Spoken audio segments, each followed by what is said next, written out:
जय Hind and hello guys, स्वागत है आपका आपके अपने YouTube चैनल ज्ञानदेव होस्ट में। और इस वीडियो में मैं आपको बताने वाला हूं सेंट्रल रिजर्व पुलिस फोर्स यानी कि CRPF कांस्टेबल ट्रेड्समैन भर्ती 2026 ऑनलाइन फॉर्म के बारे में, जहां पर गाइस आपको लेटेस्ट अपडेट के साथ में सभी प्रॉब्लम के हल सहित पूरा प्रोसेस बताया जाएगा। एंड गाइस जो आप लोग यहां पर प्रॉब्लम कर रहे हैं अपने फॉर्म के अंदर कि आप लोग जो फोटो अपलोड कर रहे हैं उसके नीचे या फिर उसके ऊपर आप डेट नहीं लिख रहे हैं कि कौन सी डेट में आपने इस फोटो को लिया है, और अगर आप ये नहीं कर रहे हैं तो इसका मतलब है कि आपके फॉर्म भरने का कोई फायदा नहीं है, क्योंकि आपका फॉर्म रिजेक्ट हो जाएगा। जी हाँ, आपने सही सुना। और ये मैं कोई अपनी तरफ से नहीं बोल रहा हूँ कि मैं वैसे ही बोल दिया कि आपका फॉर्म रिजेक्ट हो जाएगा अगर आपने फोटो के नीचे डेट वाला फोटो अपलोड नहीं किया। क्योंकि गाइज ये जो डेट है, ये जो डिटेल्स है, ये आपकी ऑफिशियल नोटिफिकेशन के अंदर लिखी गई है। ये आप देख सकते हैं, आपका ऑफिशियल नोटिफिकेशन है, पेज नंबर 25 पर आप आएंगे और इस पर आने के बाद में आपको यहाँ पर एक लाइन दी गई है, the photograph should not be more than 3 month old and date on which the photograph has been taken must be clearly printed on the photograph. यानी कि आपका फोटो 3 महीने से पुराना नहीं होना चाहिए और फोटो के ऊपर डेट लिखी होनी चाहिए कि कौन सी डेट में आपने फोटो को लिया है। भले ही आपका फोटो 3 महीने से पुराना हो, बट जो आप उसके ऊपर डेट लिख रहे हैं वो डेट आपकी 3 महीने से पुरानी नहीं होनी चाहिए। मैं तो ये कहूँगा कि जिस दिन आप फोटो को अपलोड कर रहे हैं उसी दिन की डेट उस पर डाल दीजिएगा, या फिर जो भी आपकी फॉर्म की स्टार्टिंग डेट है और फिर लास्ट डेट है उसके बीच में कोई भी डेट आप उसके ऊपर लिख देना। अब आती है वो बात कि आपका फॉर्म रिजेक्ट हो गया नहीं। आपको यहाँ पर इसमें बोल दिया कि applications without such date printed on the photograph will be rejected. यानी कि वो एप्लीकेशंस जिनके ऊपर फोटो के नीचे या फोटो के ऊपर डेट नहीं लिखी होगी वो आपके रिजेक्ट कर दिए जाएंगे। आप यहाँ पर देख सकते हैं कि आपका फोटो रिजेक्ट कर दिया जाएगा, और अगर आपका फोटो रिजेक्ट हो रहा है तो इसका मतलब ये है कि आपका फॉर्म रिजेक्ट हो जाएगा। इसलिए गाइज आपको यहाँ पर किसी भी वीडियो को देखने से पहले उसकी सभी जो गुणवत्ता है वो चेक कर लेनी है। मैं यहाँ पर लगातार जो भी वीडियोस CRPF के बारे में बना रहा हूँ शुरुआत में ही बता दे रहा हूँ कि आपको फोटो के ऊपर डेट लिखना जरूरी है। अगर आप डेट नहीं लिख रहे तो गाइज आपके फॉर्म भरने का कोई भी फायदा नहीं है। आप यूट्यूब के ऊपर सर्च करेंगे CRPF फॉर्म फिलअप वीडियो और वहाँ पर बहुत सारी वीडियोज़ मिलेगी, बट कोई भी आपको ये चीज़ नहीं बता रहा है। और ऐसे में यहाँ पर जितने भी कैंडिडेट वो वीडियो देख करके फॉर्म भर रहे हैं सभी के सभी गलती कर रहे हैं। और सबसे बड़ी बात यह है कि CRPF वालों ने फॉर्म को एडिट करने का भी समय नहीं दिया हुआ है। तो ऐसे में यहाँ पर और भी ज़्यादा टेंशन हो जाती है कि यार मैं फॉर्म को एडिट भी नहीं कर सकता और मैंने फॉर्म के अंदर जो फोटो अपलोड किया है वो बिना डेट वाला कर दिया, अब मैं क्या करूँ। तो गाइज ऐसी सिचुएशन में आप नई ईमेल आईडी और नए नंबर का इस्तेमाल करके नया अकाउंट बनाइए और अपना फॉर्म दोबारा से भरिए अलग, जैसे कि मैंने कहा कि नंबर और ईमेल का इस्तेमाल करते हुए, और उस पर जो फोटो अपलोड करेंगे उसके नीचे या फिर उसके ऊपर आपको डेट लिखनी है। तभी जाकर के आप थोड़ा निश्चिंत होकर के तैयारी कर सकते हैं, नहीं तो आपको डर लगा रहेगा कि मेरा फॉर्म रिजेक्ट तो न हो जाए। अब इस वीडियो के अंदर आपको जो बाकी की इन्फॉर्मेशन है वो भी इस तरह से दी जाएगी, कोई भी कैंडिडेट गलती ना करे। आपको अच्छे से बताया जाएगा कि कैसे आपको बिना एक्सपीरियंस के अप्लाई करना है, एंड ऐसे कौन से ट्रेड है जिस पर सिंपल 10वीं से अप्लाई कर पाएंगे वो भी आपको बताया जाएगा। तो संपूर्ण जानकारी आपको इस वीडियो के अंदर दी जाएगी। आप आगे इस वीडियो को देखते रहिए। अगर आपने अभी तक वीडियो को लाइक शेयर न किया हो तो कर दे, और चैनल को सब्सक्राइब करके बेल आइकन ऑन कर ले। फिर जो लिंक वीडियो को डिस्क्रिप्शन में दे आप ओपन कर लेंगे, जो कि ओपन करना अनिवार्य है। आपको जानने को मिलेगा कि ये भर्ती 9195 पोस्ट पर निकाली गई है, जिसमें कि 9175 वैकेंसी आपकी कांस्टेबल ट्रेड्समैन की है और 20 पोस्ट आपकी जो आपका पायनियर विंग है उसके लिए निकाली गई है। अब आप यहां पर देखेंगे ड्राइवर और जो मोटर मैकेनिक व्हीकल है, ये जो 2 पोस्ट है इन पर 10वीं साथ ही heavy motor vehicle driving licence driver पर, और इसके अलावा आपका मोटर मैकेनिक व्हीकल पर ITI सर्टिफिकेट मांगा है। बाकी जो नीचे ट्रेड बचते हैं इन सभी ट्रेड पर आप सिंपल 10वीं से अप्लाई कर सकते हैं, कोई एक्सपीरियंस नहीं चाहिए, बस हाँ उस ट्रेड की आपको नॉलेज होनी चाहिए। जैसे कि अगर आप कुक पर अप्लाई करेंगे तो कुक में खाना बनाने की नॉलेज अच्छी खासी आपको होनी चाहिए, फिर बगलर की नॉलेज हो, पाइप बैंड की नॉलेज हो, कोबलर की हो। अब इसमें जो कुछ ट्रेड ऐसे जैसे कि सफाई कर्मचारी, वाटर कैरियर और वाशरमैन, ये वो ट्रेड है जिस पर अगर आप अप्लाई कर देते हैं और अभी से इसके बारे में सीखना भी स्टार्ट करेंगे, जो कि इतना हार्ड काम इसमें होता नहीं है, तो आप सीख जाएंगे और आराम से इसमें आपको आगे चल करके ट्रेड टेस्ट में भी कोई दिक्कत नहीं होगी। तो इन सभी ट्रेड पर जो कि मालिका भी है, आप बिना किसी एक्सपीरियंस के अप्लाई कर सकते, बस अप्लाई कर दीजिए और उसके बारे में नॉलेज लेना स्टार्ट कर दीजिए अगर अभी आपको नॉलेज नहीं है। एंड गाइज आप आराम से अप्लाई कर सकते हैं। फीस यहाँ पर जनरल OBC और EWS के लिए 100 और बाकी कैटेगरी कैंडिडेट के लिए कोई फीस नहीं है। हाँ गाइज यहाँ पर आपको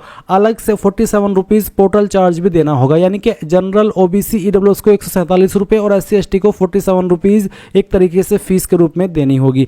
एज लिमिट देख सकते हैं, सिलेक्शन प्रोसेस देख सकते हैं, आपका एग्जाम पैटर्न और सिलेबस यहाँ पर दिया है। फिजिकल आपका स्टैंडर्ड कितना होना चाहिए, हाइट कितनी हो, चेस्ट कितनी हो, सब इन्फॉर्मेशन भी दी गई है। अब ये सब इन्फॉर्मेशन चेक करने के बाद अगर आप एलिजिबल और आपने अभी तक ये फॉर्म नहीं भरा तो गाइज अब जैसे कि मैंने कहा कि बिना कोई गलती किए इस फॉर्म को भरिए। और ऐसे में क्या आप क्या करेंगे, इंपॉर्टेंट लिंक के सेक्शन में आएंगे और अप्लाई ऑनलाइन लिंक ओपन करेंगे। इसके बाद आपके सामने यहाँ पर ये वाला इंटरफेस आ जाएगा जैसे कि आप वीडियो में देख सकते हैं। यहाँ पर आ जाने के बाद में आपको रजिस्टर इसके ऊपर क्लिक करना है। देन इस तरह का इंटरफेस आपके सामने आएगा।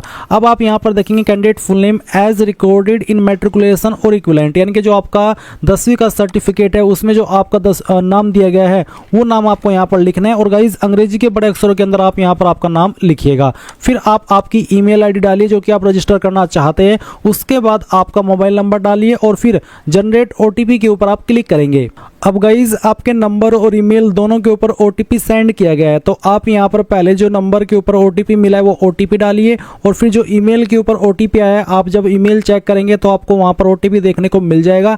अगर लेट हो गया है, ओटीपी आपको तुरंत नहीं आया तो थोड़ा सा वेट कर लेना है, या फिर जो आपका स्पैम फोल्डर है वो आपको चेक कर लेना है। कई बार थोड़ा वक्त लग जाता है जब वेबसाइट का सर्वर डाउन होता है, बट इसका मतलब ये नहीं कि ओटीपी नहीं आएगा, ओटीपी आपका 100% आएगा। बस आपको यहाँ पर थोड़ा सा वेट कर लेना है अगर आपको तुरंत ओटीपी न आए। और अगर आपको तुरंत ओटीपी आ जाए तो आप यहाँ पर डाल देंगे इस तरह से और फिर वेरीफाई ओटीपी इसके ऊपर क्लिक कर देंगे।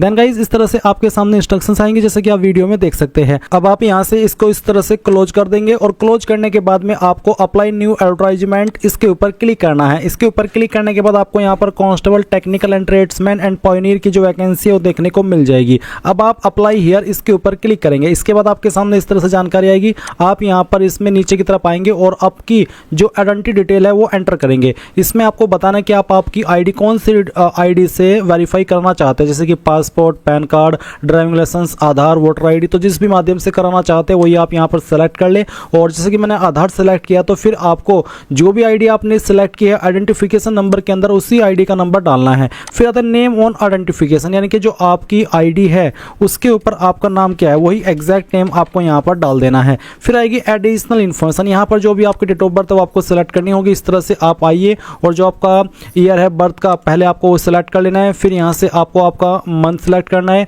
और मंथ सेलेक्ट करने के बाद में आप यहाँ से डे सेलेक्ट करेंगे तो आपकी डेट ऑफ बर्थ आ जाएगी। इसके बाद आपको आपकी नेशनलिटी में इंडियन सेलेक्ट कर लेना है। फादर नेम आपका जो भी है वो फादर नेम आपको यहाँ पर एंटर कर देना है।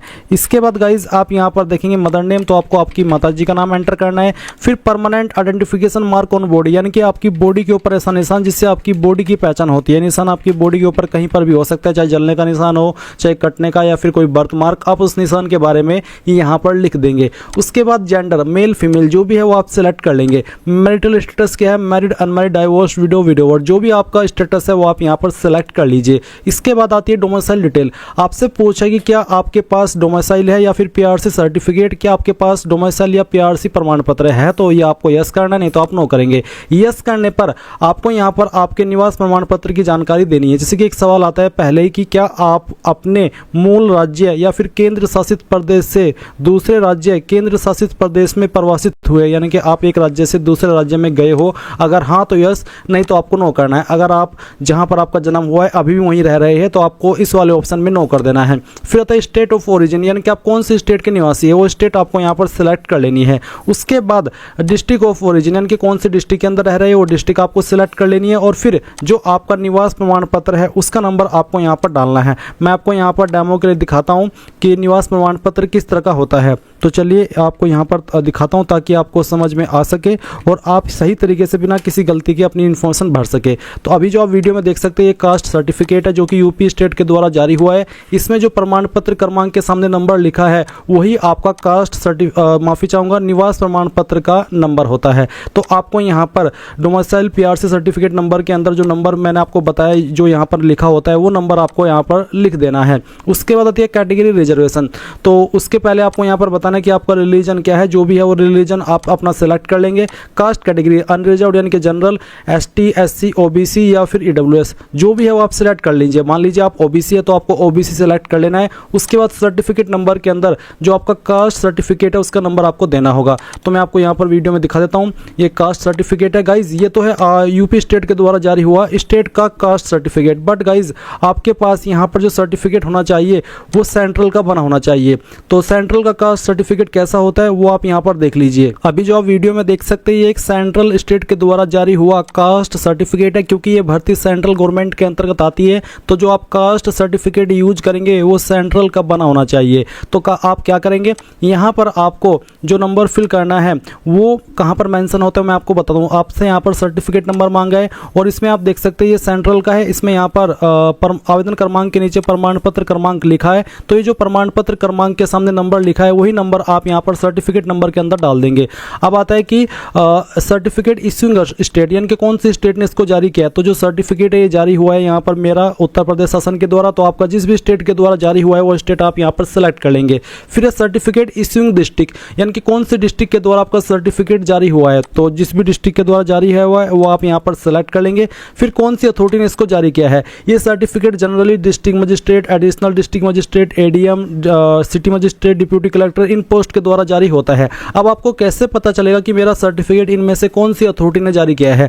आपको आपका सर्टिफिकेट देखना है। अभी ये आप देख सकते हैं मेरे पास सेंट्रल का कास्ट सर्टिफिकेट है और इसमें यहाँ पर सक्षम अधिकारी के बाद में लिखा है तहसीलदार। तो आप यहाँ पर आपका सर्टिफिकेट चेक करेंगे और उसमें सक्षम अधिकारी के बाद में जो भी लिखा है वो पोस्ट को आपको यहाँ पर सेलेक्ट कर लेनी है। इसके बाद यहाँ पर सर्टिफिकेट इश्यूइंग डेट, तो आप यहाँ पर देखेंगे जारी दिनांक। तो जारी दिनांक के सामने जो भी डेट लिखी है वो डेट आपको यहाँ पर सिलेक्ट कर लेनी है। गाइज मैं आपको बता दूं कि जो आपका सर्टिफिकेट है वो आपका 3 साल से ज़्यादा पुराना नहीं होना चाहिए, क्योंकि जो कास्ट सर्टिफिकेट होते हैं ये 3 साल से पुराना नहीं चलते हैं। तो आपको यहाँ पर ऐसा सर्टिफिकेट देना है जो कि 3 साल से ज़्यादा पुराना न हो। तो आप यहाँ पर आएंगे और जो डेट आपको यहाँ पर दी गई है वो डेट आपको यहाँ पर सिलेक्ट कर लेनी है। तो इस तरह से आप यहाँ पर इसको सिलेक्ट कर लीजिएगा। अब आता है आपका अदर रिजर्वेशन डिटेल। यहाँ पर पूछा है मोड ऑफ रिक्रूटमेंट, भर्ती का तरीका। तो आप यहाँ पर डायरेक्ट रिक्रूटमेंट या एक्स सर्विसमैन, तो अगर आप फ्रेशर है तो आप डायरेक्ट एंट्री डी सेलेक्ट कर लेंगे। फिर पूछेगा कि आप एक भूतपूर्व सैनिक है, अगर है तो यस, नहीं तो आप नो ही रखेंगे या फिर ये ऑटोमेटिकली नो ही रहेगा अगर आप यहाँ पर डी में मोड ऑफ रिक्रूटमेंट में डी सेलेक्ट करते हैं। अब सवाल पूछेगा कि आपके खिलाफ कोई आपराधिक मामला लंबित है, यानी कि कोई केस पेंडिंग है, अगर हाँ तो यस, नहीं तो आपको नो करना है। उसके बाद क्या आप 1984 दंगों में मारे गए पीड़ितों के बच्चे या फिर आश्रित है, अगर हाँ तो यस, नहीं तो यहाँ पर भी नो कर देना है। क्या आपके पास कोई उपलब्धि है, कोई अचीवमेंट है स्पोर्ट्स में, अगर हाँ तो यस, यस करने पर आपको बताना है उसका विवरण, नहीं तो आप यहाँ पर नो कर देंगे। फिर पोस्ट सिलेक्शन में आपको यहाँ पर पोस्ट सेलेक्ट कर लेनी है कि आप यहाँ पर ये जो वैकेंसी निकली है कांस्टेबल ट्रेड्समैन पर, उसमें से कौन से ट्रेड पर अप्लाई करना चाहते हैं। तो जिस पर भी आपको अप्लाई करना है वो आप यहाँ पर सेलेक्ट कर लीजिए। जैसे कि मैंने यहाँ पर माली सेलेक्ट कर लिया। अब आप सेव एंड नेक्स्ट इसके ऊपर क्लिक करेंगे। अब आपके सामने यहाँ पर एड्रेस डिटेल आती है। तो पहले आप आपका परमानेंट एड्रेस भरेंगे। जो भी आपका परमानेंट एड्रेस है वो आप यहाँ पर फिल कर दीजिए। मैं ये फॉर्म डेमो के लिए भरा हूँ तो यहाँ पर मैं इस तरह से डेमो लिख देता हूँ, बट आपका जो एड्रेस है वो कंप्लीट एड्रेस आप यहाँ पर इस वाले सेक्शन में भर देंगे। फिर जो आपका पिन कोड है वो आपको यहाँ पर एंटर कर देना है। उसके बाद जो आपकी स्टेट है वो आपको सिलेक्ट कर लेनी है। डिस्ट्रिक्ट कौन सी अपनी, वो डिस्ट्रिक्ट आपको बतानी होगी। आपका जो विलेज है या फिर सिटी है तो उसका क्या नाम है वो आप यहाँ पर लिख देंगे। नज़दीकी पुलिस स्टेशन कौन सा है वो आप यहाँ पर फिल कर देना। उसके बाद में पोस्ट ऑफिस आपका कौन सा है वो आप यहाँ पर फिल कर देंगे। एंड देन आपका तहसील का नाम क्या है वो भी आपको यहाँ पर एंटर कर देना है। फिर नीचे आता है कोरस्पोंडेंस एड्रेस, यानी कि प्रेजेंट एड्रेस। तो अगर आपका प्रेजेंट एड्रेस और परमानेंट एड्रेस सेम ही है तो गाइज आपको यहाँ पर सेम एज परमानेंट एड्रेस इस बॉक्स को टिक कर देना है। बट अगर आपका प्रेजेंट एड्रेस और परमानेंट एड्रेस अलग अलग है तो अनटिक करके अलग से आप कोरस्पोंडेंस एड्रेस में अपना प्रेजेंट एड्रेस भर सकते हैं। इसके बाद आप यहाँ पर सेव एंड नेक्स्ट इसके ऊपर क्लिक करेंगे। अब गाइज यहाँ पर आपके सामने क्वालिफिकेशन का सेक्शन आ जाएगा। तो क्वालिफिकेशन टाइप में आप सबसे पहले एसएससी मैट्रिक हाई स्कूल ये वाला जो ऑप्शन है वो सेलेक्ट करेंगे। फिर जो 10वीं का सर्टिफिकेट नंबर है वो आप यहाँ पर डाल देंगे। किस साल के अंदर आपने आपकी 10वीं पास की थी वो साल आपको यहाँ पर सेलेक्ट कर लेना है। इसके बाद आप यहाँ पर देखेंगे बोर्ड यूनिवर्सिटी स्टेट। तो आपका जो स्टेट है वो कौन सा है जहाँ से आपने आपकी 10वीं की है वो स्टेट आपको सेलेक्ट कर लेनी है। जैसे कि मैंने यहाँ पर उत्तर प्रदेश सेलेक्ट किया। अब आपको बताना है उत्तर प्रदेश में आपने कौन से बोर्ड से आपकी 10वीं पास की है। जैसे कि यहाँ पर सीबीएसई बोर्ड है, आईसीएसई बोर्ड है, अदर बोर्ड है, Punjab state board of technical education है, स्टेट बोर्ड है और स्टेट टेक्निकल बोर्ड है। गाइज अगर आपको ये नहीं देखने को मिल रहा है कि मैं उत्तर प्रदेश से हूं बट यहाँ पर यूपी बोर्ड नहीं आ रहा है तो मैं आपको बता दूं कि जो स्टेट बोर्ड होता है, स्टेट बोर्ड का अगर आप ऑप्शन सेलेक्ट करते हैं तो ऑटोमेटिकली आपका यूपी बोर्ड माना जाएगा। मान लीजिए आप मध्य प्रदेश से अप्लाई कर रहे हैं या फिर बिहार से अप्लाई कर रहे हैं तो आप बिहार यहाँ पर सेलेक्ट करके बोर्ड यूनिवर्सिटी स्टेट के अंदर बोर्ड यूनिवर्सिटी में यहाँ पर स्टेट बोर्ड सेलेक्ट कर सकते हैं। ऑटोमेटिकली ऑटोमेटिकली आपका जो बिहार बोर्ड है वो माना जाएगा। तो ये चीज़ आपको समझ आ गई। तो मैंने उत्तर प्रदेश से की है और मैं यहाँ पर स्टेट बोर्ड सेलेक्ट कर लेता हूँ, तो इसका मतलब है कि यूपी बोर्ड से मैंने अपनी 10वीं की है। अब आप यहाँ पर ऐड के ऊपर क्लिक करेंगे तो जानकारी ऐड हो जाएगी। इसके बाद गाइज आपको यहाँ पर अगर आपने 12वीं की है तो 12वीं की जानकारी सेम तरीके से भर देनी है, सर्टिफिकेट नंबर, आपका पासिंग ईयर, आपका स्टेट जहाँ से की है और फिर आपका बोर्ड। अगर आपने डायरेक्टली इसके बाद में कोई डिप्लोमा किया तो आप डिप्लोमा की जानकारी भर सकते हैं, जैसे कि अभी मैंने आपको फिल करके दिखाई है। और गाइज अगर आपने ITI की है तो आप यहाँ पर इसके बाद ITI सेलेक्ट कर लेंगे। फिर आपका जो ITI का सर्टिफिकेट नंबर है, अगर आपका 1 ईयर का कंप्लीट हुआ तो आप पहले ईयर का जो सर्टिफिकेट मिला है या मार्कशीट मिली है उसका जो नंबर है वो आप यहाँ पर डाल दीजिएगा। किस साल के अंदर आपने क्वालिफिकेशन की है वो साल आप यहाँ पर सिलेक्ट कर लेंगे। इसके बाद गाइज आपको यहाँ पर बताना है आपकी स्टेट कहाँ से की है, तो चलिए स्टेट सेलेक्ट कर लीजिए। फिर आपको यहाँ पर आपकी यूनिवर्सिटी का नाम देना है। यहाँ पर काफ़ी सारे यूनिवर्सिटी देखने को मिल रही है, अगर इसमें है तो अच्छी बात, नहीं तो आप अदर का ऑप्शन सेलेक्ट कर लेंगे। अदर का ऑप्शन सेलेक्ट करने पर गाइज आप यहाँ पर नीचे ऐड के ऊपर क्लिक कर देंगे तो ये जानकारी आपकी इस तरह से ऐड हो जाएगी। इसके बाद आप यहाँ पर सेव एंड नेक्स्ट के ऊपर क्लिक करेंगे। फिर आती है आपकी यहाँ पर अगेन पोस्ट की इन्फॉर्मेशन, तो सिलेक्ट पोस्ट के ऊपर क्लिक करके आप आपकी पोस्ट सेलेक्ट कर लेंगे। जैसे कि यहाँ पर माली है, इस पर आप सिंपल 10वीं से अप्लाई कर सकते हैं। वाटर कैरियर की पोस्ट पर भी सिंपल 10वीं से अप्लाई कर सकते हैं। वॉशरमैन की जो पोस्ट है इस पर भी आप सिंपल 10वीं से अप्लाई कर सकते हैं। और सफाई कर्मचारी की पोस्ट पर भी आप सिंपल 10वीं से अप्लाई कर सकते हैं, क्योंकि इसमें ITI का सर्टिफिकेट नहीं होता है। बस हाँ, आपके पास जहाँ से आपने काम किया है वो काम की नॉलेज अच्छी खासी होनी चाहिए, क्योंकि ट्रेड टेस्ट में आपसे वो काम करा करके देखा जाएगा जो कि उस वाली पोस्ट पर या फिर उस वाले ट्रेड में आता हो। इसके बाद यहाँ पर मिनिमम क्वालिफिकेशन, जो मिनिमम क्वालिफिकेशन है वो 10वीं है, तो आप यहाँ पर यस कर दीजिए कि हाँ मेरे पास 10वीं है। और आपको यहाँ पर यस करने पर जो 10वीं की डिटेल है वो एंटर करनी है। तो यहाँ पर मैं बता देता हूँ यूपी बोर्ड। इसके बाद में आपको यहाँ पर इस तरह से लिखना है, रोल नंबर जो भी था आपका वो रोल नंबर आप यहाँ पर एंटर कर दीजिएगा इस तरह से, जैसे कि मैं आपको फिल करके दिखा रहा हूँ। मैंने यहाँ पर रोल नंबर लिखा और जो भी आपका 10वीं का रोल नंबर था वो आप यहाँ पर डाल दीजिए। फिर उसके बाद में कितने नंबर आपको आए थे वो आप यहाँ पर लिख दीजिए। ऑब्टेन्ड मार्क्स, मैं यहाँ पर लिखता हूँ ऑब्टेन्ड मार्क्स, जो भी आपको आए थे वो आप यहाँ पर इस तरह से लिखेंगे। और फिर उसके बाद में टोटल मार्क्स क्या थे वो आप यहाँ पर इस तरह से फिल कर देंगे। तो इस तरह से आपको यहाँ पर आपकी जो इन्फॉर्मेशन है वो फिल कर देनी है। उसके बाद यहाँ पर है कि must be proficient and work in respective trade, यानी कि जोन से भी ट्रेड में आप अप्लाई कर रहे हैं उसमें आपको प्रोफिशेंट होना ज़रूरी है, यानी कि अच्छी खासी नॉलेज होनी ज़रूरी है। तो आप यहाँ पर यस कर दीजिए और यस करने के बाद में आपको यहाँ पर लिखना है आई हैव, तो मैंने यहाँ पर I have knowledge of the respective trade, तो आपको इस तरह से लिख देना है जिससे कि आपको यहाँ पर ये बताने का ऑप्शन मिल रहा है कि हाँ जो आपने यहाँ पर ट्रेड में यस किया है इसका मतलब क्या है। इसका मतलब ये है कि आपने यस तो कर दिया और फिर आपको डिटेल में बता देना है, या आप हिंदी में भी लिख सकते हैं कि मैंने जो ट्रेड यहाँ पर सिलेक्ट किया है उसकी मुझे अच्छी खासी नॉलेज है, मैं उससे संबंधित सारे काम जानता हूँ जो भी है। इसके बाद आप यहाँ पर नीचे की तरफ देखेंगे ऑप्शनल में ऑप्शन है, अगर आप जो आपकी पायनियर की वैकेंसी है जिसमें कि मेसन और इलेक्ट्रीशियन ट्रेड है इस पर भी अप्लाई करना चाहते तो सिलेक्ट कर लीजिए, नहीं तो आप यहाँ पर सिंपली सेव एंड नेक्स्ट के ऊपर क्लिक कीजिए। इसके बाद यहाँ पर आपको डॉक्यूमेंट अपलोड करने हैं। फोटो में आप आपका फोटो अपलोड कर देंगे। पहले जान ले कि फोटो का साइज 50 से 100 KB के बीच में हो, सिग्नेचर का साइज 50 से 100, अदर सर्टिफिकेट का साइज भी आपका यहाँ पर 100 KB से 500 KB रखा है। अब क्या करेंगे, पहले आप फोटो सिलेक्ट कर लेंगे, फिर आपका सिग्नेचर, उसके बाद में आपका कास्ट सर्टिफिकेट और उसके बाद में आपको यहाँ पर आपका जो 10वीं का सर्टिफिकेट है वो अपलोड करना है। तो सिंपली इसके ऊपर क्लिक कीजिए और जहाँ पर भी आपकी 10वीं की सर्टिफिकेट है वो आपको सेलेक्ट करनी है, ओपन करना है। इस तरह से आपकी फाइल आ जाएगी। फिर अगर आप ITI भी किए हो तो ITI का सर्टिफिकेट अपलोड कर देंगे, या फिर जो भी ITI से जुड़ा हुआ आपके पास सर्टिफिकेट है वो आप यहाँ पर अपलोड कर देंगे। मैंने ITI की जानकारी भरी है इसलिए मेरे सामने ITI सर्टिफिकेट अपलोड करने का ऑप्शन आ रहा है। अब मैं यहाँ पर टिक करता हूँ। इसके बाद आप सेव एंड नेक्स्ट इसके ऊपर क्लिक करेंगे। इसके ऊपर क्लिक करने के बाद जो भी जानकारी आपने शुरू से लेकर अभी तक भरी है वो आपके सामने है। सभी जानकारी चेक करते हुए नीचे की तरफ आइए और फिर यहाँ पर टुडे डेट आपको देखने को मिलेगी। साथ ही आप पहले इसमें लिख देंगे उस स्टेट उस सिटी का नाम जहाँ से आप फॉर्म भर रहे हैं। यहाँ पर आपको आपके गाँव का नाम नहीं लिखना है, आपको बल्कि अपने सिटी का नाम लिखना है। तो जो भी आपकी सिटी है वो सिटी आप यहाँ पर लिख दीजिए और उसके बाद सेंटर प्रेफरेंस में किस लोकेशन पर आप अपना एग्जाम सेंटर रखना चाहते हैं वो आप सेलेक्ट कर लीजिए। इन्हीं लोकेशन पर आपके एग्ज़ाम होंगे और आपके फिजिकल होंगे, तो आपको लोकेशन एप्लीकेशन इनमें से कोई एक सिलेक्ट कर लेनी है। फिर फीस का अमाउंट आएगा, वैसे SC ST के लिए कोई फीस नहीं है और जनरल OBC के लिए 100 रुपये फीस है, बट यहाँ पर 47.20 यानी कि 20 पैसे ये आपसे पोर्टल चार्ज के रूप में एक लॉलीपॉप लिया जा रहा है। ये लॉलीपॉप आप इनको दे रहे हैं, चलिए लॉलीपॉप समझ करके दे दीजिए। वैसे तो बोला है कि फीस नहीं मांगी है, बहुत सारे फॉर्म मैंने देखे कि अगर ये बोल दिया जाता है कि फीस नहीं चाहिए तो वो बिल्कुल फीस नहीं चाहिए, वो इस तरह का लॉलीपॉप आपसे नहीं लेते कि पोर्टल चार्ज के रूप में हमें 47 रुपीज़ दे दीजिए। तो ये इनका एक तरीका है आपसे लॉलीपॉप लेने का, जो कि ये ले रहे हैं और आप दे भी रहे हैं। देना पड़ेगा क्योंकि आपको भी फॉर्म भरना है, और अगर आप SC ST है तो फिर 47 रुपीज़ का ये लॉलीपॉप देना पड़ेगा आपको, और अगर आप जनरल OBC है तो फिर आपको एक्स्ट्रा 47 रुपीज़ का ये लॉलीपॉप देना है। और उसके बाद यहाँ पर आप पेमेंट गेटवे देखेंगे और फिर उसके बाद यहाँ पर टिक करके पे नाउ इसके ऊपर क्लिक कर देंगे। देन गाइज यहाँ पर आपको पेमेंट के पेज पर ट्रांसफर किया जाएगा। आप आपकी fees, card, net banking, UPI यानी कि जिस माध्यम का इनमें से इस्तेमाल करके जमा करना चाहे कर सकते हैं। आप यहाँ पर जनरेट QR के ऊपर क्लिक कीजिए और अपना ये QR कोड स्कैन करके फीस पे कर दीजिए। जैसे ही फीस जमा हो जाए तो आप अपने फॉर्म का फाइनल प्रिंट आउट ले पाएंगे। प्रिंट आउट लेने में कोई इशू हो जाए तो आप again apply online link open करना और फिर यहाँ से गाइज आपको इसमें क्या करना है, डैशबोर्ड के ऊपर क्लिक करना है।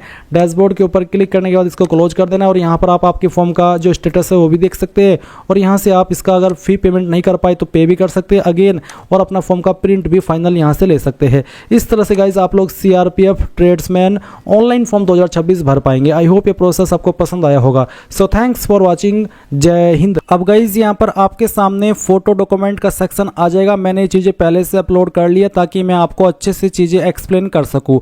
आपको यहाँ पर पहले तो ये जान लेना है कि जो आप फोटो अपलोड करेंगे उसका साइज 50 KB से 100 KB के बीच में होना चाहिए। सिग्नेचर का साइज भी 50 से 100 KB के बीच में, एंड जो अदर सर्टिफिकेट उनका साइज 100 KB से 500 KB के बीच में रखा है। सबसे महत्वपूर्ण चीज़ है गाइज, जो आप फोटो अपलोड कर रहे हैं इसमें आपको बिल्कुल गलती नहीं करनी है। आप यहाँ पर सिंपल फोटो अपलोड नहीं करेंगे। मैंने आपको पहले भी बताया और अब मैं अगेन यहाँ पर आपको बता दे रहा हूँ कि जो आपको फोटो अपलोड करना है उस फोटो के ऊपर गाइज आपकी डेट भी लिखी होनी चाहिए, नहीं तो आपका फॉर्म रिजेक्ट हो जाएगा। जी हाँ, आपने सही सुना। मैं इसकी जानकारी ऑफिशियल नोटिफिकेशन से एक बार आपको कंफर्म करा देता हूँ। आप देख सकते हैं पेज नंबर 25 है ऑफिशियल नोटिफिकेशन का, और आपको यहाँ पर इसमें जो फोटो अपलोड करने को बोला है उसके संबंध में इन्होंने कुछ इंस्ट्रक्शंस दिए। आपको बोला है कि the candidate are required to upload the scanned colour passport size photograph, जो कि आप JPG या फिर JPG फॉर्मेट में अपलोड करेंगे। साथ ही एक लाइन है कि the photograph should not be more than 3 month old and date on which the photograph has been taken must be clearly printed on the photograph. Applications without such date printed on the photograph will be rejected. यानी कि guys जो आपका photo है वो आपका 3 महीने से पुराना नहीं होना चाहिए, और साथ ही आपके फोटो के ऊपर क्लियरली लिखा होना चाहिए कि आपने इस फोटो को किस डेट में लिया है। साथ ही आपको ये भी कह दिया है कि applications without such date printed, यानी कि जिन एप्लीकेशंस में जो फोटो अपलोड होगा और उसके ऊपर अगर डेट न हुई कि कौन सी डेट में फोटो को प्रिंट किया है या फिर लिया है, तो गाइज आपका फॉर्म रिजेक्ट कर जाएगा। जी हाँ, आपने ये लाइन बिल्कुल सही सुनी। तो ये गलती बहुत सारे कैंडिडेट मुझे लगता है कि कैंडिडेट कर भी चुके होंगे, और अगर आप कर चुके हैं तो गाइज अभी आपको एडिट करने का भी कोई मौका नहीं दिया जा रहा है। आप CRPF को कॉन्टैक्ट कीजिए। अगर उनके हेडक्वार्टर पर जा सकते तो वहाँ पर जाइए, ताकि उनको इस संबंध में मालूम हो कि बहुत सारे ऐसे कैंडिडेट हैं जो कि हज़ारों की संख्या में जिन्होंने ये गलती कर दी है, ताकि जो CRPF है आपको दूसरा मौका दे आपके फॉर्म को करेक्शन करने का। क्योंकि करेक्शन करने के लिए अभी बिल्कुल भी नहीं बोला है इन्होंने, ना ही नोटिफिकेशन के अंदर कहा है कि हम करेक्शन कराएंगे फॉर्म फिल होने के बाद में। तो अगर आपकी बहुत सारी गलती हो चुकी है, बहुत सारे कैंडिडेट ने कर दी है, तो मे भी आपको मौका मिल जाए आपके फॉर्म को करेक्ट करने का, जिसमें कि फिर आप आपका फोटो चेंज कर सकते हैं। अब ये फोटो के ऊपर डेट आपको कैसे लिखनी है वो भी मैं आपको बताता हूँ। चाहे आप फॉर्म मोबाइल से भरे या कंप्यूटर से, आपको क्या करना है, गूगल के अंदर आना है और सर्च करना है फोटो एडिटर। सर्च करने के बाद आप यहाँ पर एक वेबसाइट देखेंगे, I love image free online photo editor. आप इसको ओपन कर लेना, फिर सिलेक्ट इमेजेस इसके ऊपर क्लिक करना, और जो भी फोटो आप अपलोड करने वाले हैं वो फोटो आपको यहाँ पर सिलेक्ट कर लेना है। जैसे कि मैं यहाँ पर इस फोटो को सिलेक्ट करता हूँ, ओपन करता हूँ। उसके बाद में आप यहाँ पर टेक्स्ट इसके ऊपर क्लिक करेंगे, ऐड टेक्स्ट के ऊपर क्लिक करेंगे, और फिर आप यहाँ पर इस तरह का एक ये देखेंगे। इसमें आपको क्या लिखना है, DOP का मतलब होता है डेट ऑन फोटो, और फिर जिस भी डेट में आप फॉर्म को भर रहे हैं वही डेट आपको यहाँ पर डाल देनी है। बस वो जो डेट है वो आपकी 3 महीने से पुरानी नहीं होनी चाहिए। इसके बाद आप इसको जिस कलर में करना चाहे वो कलर आप यहाँ पर कर सकते हैं, और अगर आपको इसको साइज में कम ज़्यादा करना है तो वो भी आप कर सकते हैं। ये बहुत ही आसान है। इस तरह से बस आपको इस पर डेट लिख देनी है, चाहे डेट आपकी कहीं पर भी लिखी हुई हो, बस डेट लिखी होनी चाहिए, नहीं तो गाइज इशू हो जाएगा। तो ये चीज़ आपको कर लेनी है। एंड आप यहाँ पर इसको सेव के ऊपर क्लिक करके इस तरह से सेव कर लेंगे, ये फाइल आपकी डाउनलोड हो जाएगी। इस तरह से या डाउनलोड होकर के आपके सामने आ जाएगी। फिर आप यहाँ पर इस फाइल को अपलोड कर देंगे। इस फाइल को अपलोड करने के लिए आप क्या करेंगे, यहाँ पर क्लिक टू अपलोड फोटो, इसके ऊपर क्लिक करेंगे एंड जहाँ पर भी आपने फाइल रखी है वो फाइल आप सिलेक्ट कर लेंगे। एंड गाइज अगर आप फॉर्म कंप्यूटर से भर रहे हैं तो गाइज आपको कैसे फ़ोटो को एडिट करना है वो भी मैं आपको बताता हूँ। ये मेरे पास एक फ़ोटो है, मैं यहाँ पर इस फोटो को सिलेक्ट करता हूँ। आपको फ़ोटो के ऊपर राइट क्लिक करना है और फिर आपको यहाँ पर एडिट विद पेंट इसके ऊपर क्लिक कर देना है। और उसके बाद जो भी आपका फ़ोटो है उसमें आपको इस तरह से ऊपर की तरफ स्पेस कर लेना है। ऊपर की तरफ नहीं बल्कि नीचे की तरफ करना है। नीचे की तरफ मैं ऑलरेडी कर चुका हूँ। और फिर स्पेस करने के बाद में आप यहाँ पर, चलिए मैं पहले इसको रिमूव करके आपको नए सिरे से दिखाता हूँ। मैं इस तरह से यहाँ पर इस डेट को हटा देता हूँ और आपको बताता हूँ कि कैसे आपको करना है। जो भी आपका फ़ोटो आपने लिया है जिसका साइज़ 50 से 100 KB के बीच में हो, आपको उसको नीचे की तरफ स्क्रॉल करना है। फिर यहाँ पर आपको ये टेक्स्ट के ऊपर क्लिक करना है और उसके बाद में आपको लिखना है DOP और उसके बाद ये इस तरह से, फिर आपको यहाँ पर डेट डाल देनी है और उसके बाद आप यहाँ पर इस तरह से इसको एडजस्ट कर लेना और आपको बस यहाँ पर इसको इस तरह से कर देना है ताकि ये इसमें आ जाए।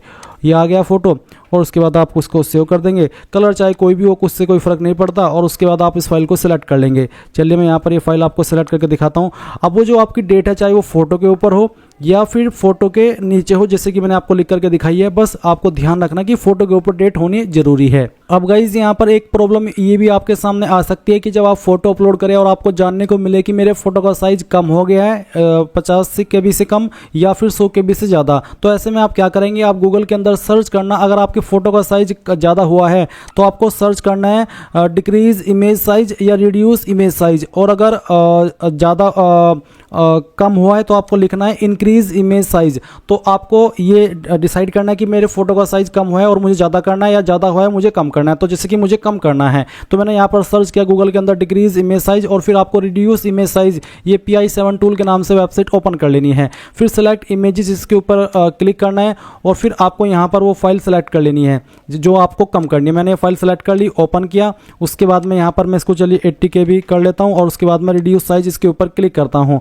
तो गाइज़ आपकी ये फाइल का जो साइज़ है, आपने जो साइज़ बनाया है उसमें आ जाएगा। फिर आप डाउनलोड के ऊपर क्लिक करेंगे एंड देन फिर आप यहाँ पर क्लिक टू अपलोड इसके ऊपर क्लिक करेंगे। जो साइज़ आपने अभी कम किया है वो सेलेक्ट करेंगे, ओपन करेंगे, आपकी फाइल यहाँ पर इस तरह से आ जाएगी। इसके बाद आप आपका सिग्नेचर अपलोड करेंगे। सिग्नेचर भी आपको सेम तरीके से अपलोड करना है, जहाँ पर भी फाइल है वो सेलेक्ट कीजिए एंड देन कास्ट सर्टिफिकेट आप अपलोड कर देंगे, 10वीं का हाई स्कूल का सर्टिफिकेट और फिर ITI का सर्टिफिकेट। अगर आप ITI की जानकारी भरे तो ही आपको ये देना है, नहीं तो ये देना कंपलसरी नहीं है। और हाई स्कूल सर्टिफिकेट में अगर आपका मार्कशीट और सर्टिफिकेट अलग अलग है और आप उसको एक ही करके अपलोड करना चाहे तो वो भी आप PDF के फॉर्मेट में कर सकते हैं, या फिर आपको इमेज को मर्ज कर लेना है। कैसे, मैं यहाँ पर दिखाता हूँ। आपको लिखना है मर्ज इमेज या फिर मर्ज PDF। तो आप मर्ज PDF के ऊपर क्लिक करेंगे। यहाँ पर आपको PDF file, online select PDF file, जो PDF को आपको मर्ज करना है वो आप सेलेक्ट कर सकते हैं, या फिर आपको इमेज टू PDF सर्च करना है। पहले वाली वेबसाइट ओपन कर लेनी है, सेलेक्ट इमेजेस इसके ऊपर क्लिक करना है। जो भी आपके 2-3 इमेज है उसको सेलेक्ट कर लेना है, कन्वर्ट टू PDF के ऊपर क्लिक करना है। फिर वो फाइल आपको यहाँ पर अपलोड कर देनी है। उसके बाद आप यहाँ पर टिक करेंगे एंड सेव एंड नेक्स्ट के ऊपर क्लिक कर देंगे।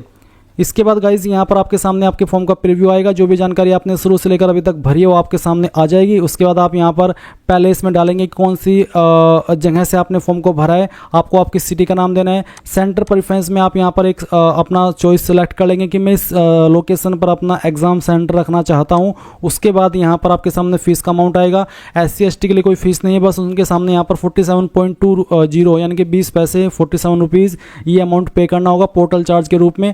आप पेमेंट गेटवे देखेंगे, फिर आपको यहाँ पर टिक करना है और पे नाउ इसके ऊपर क्लिक कर देना है।